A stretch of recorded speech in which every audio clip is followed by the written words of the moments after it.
پوچھا گیا ہے کہ پیزا کے بارے میں مجھے جواب چاہیے، کیونکہ میں باہر میکڈونلڈ میں جو غیر مسلمز کے اندر ہوتے ہیں اس میں کام کرتا ہوں، اور وہاں پر جو گوشت ہے وہ اکثر و بیشتر حرام کا گوشت وہاں پہ استعمال کیا جاتا ہے، حلال نہیں ہوتا۔ تو اس پیزے کی کاروبار میں یا اس ہوٹل میں جو میں کام کر رہا ہوں تو اس میں میرے لیے کیا حکم ہے؟ کیا یہ میرے لیے جائز ہے یا ناجائز ہے؟ اگر ہوٹل کی غالباً آمدنی حلال ہو اور اس میں حرام چیزوں کا یعنی جو حرام گوشت ہوتا ہے ان میں سے آپ کو یہ کام نہ کرنا پڑے، یعنی پکانا آپ پکائیں گے نہیں، یا آپ اسے سرو نہیں کریں گے، پیش نہیں کریں گے، یا اسے آپ ڈیلیور نہیں کریں گے، یا اٹھا کے آپ اس کو منتقل نہیں کریں گے، تو اگر یہ کام اس میں نہ ہو تو پھر تو جائز ہے۔ آپ اس ہوٹل میں سیکورٹی کا کام کریں گے، آپ اس ہوٹل میں آپ صفائی ستھرائی کا کام کریں گے، آپ اس ہوٹل میں برتنوں کو مانجنے کا کام کریں گے، آپ اس میں الیکٹریشین ہو، آپ اس میں اور کوئی ایسا کام کریں کہ جو کام میں نے بتایا یہ کام اس میں نہ ہو حرام چیزوں کی، تو پھر تو جائز ہے۔ اور چونکہ نان مسلم کنٹریز میں ہیں تو ظاہری بات ہے کہ ان کی غالباً آمدنی جو ہے وہ حلال تو نہیں ہے، کیونکہ ان حرام چیزوں سے ہے۔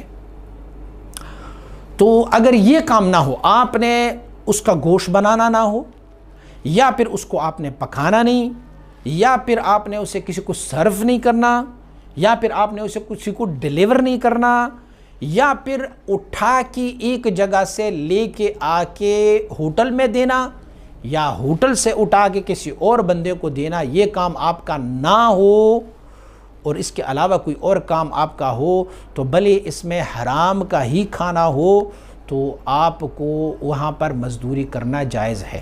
یہ نان مسلم کنٹریز کی میں بات کر رہا ہوں۔ اسلامک کنٹریز میں اسی صورتحال میں آپ کو اجازت نہیں ہے کہ جس میں حرام کا کاروبار ہو اور آپ اسی میں ہو۔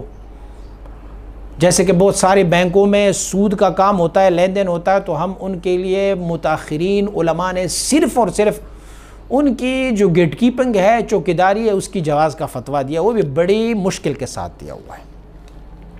کیوں؟ حضرت رسول اکرم صلی اللہ علیہ وآلہ وسلم مبارک نے شراب کے بارے میں 10 چیزوں پر لعنت فرمائی ہے، 10 لوگوں پر جو شراب میں کام کرتے ہیں۔